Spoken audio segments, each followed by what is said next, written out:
నా పేరు మోక్ష. నేను జెడ్పీహెచ్ తాటిపల్లిలో 9వ తరగతి చదువుతున్నాను. నేను విభక్తి ప్రత్యయాలు చెప్పబోతున్నాను. ప్రథమ విభక్తి డూమువులు.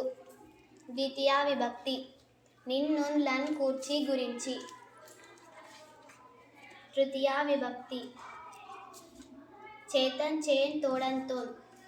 చతుర్థి విభక్తి కొరకున్ కై కోసం. పంచమి విభక్తి వలనన్ కంటెన్ పట్టి. షష్ఠి విభక్తి కిన్ కున్ యొక్క లోన్ లోపలన్. సప్తమి విభక్తి అందున్నన్. సంబోధన ప్రథమ విభక్తి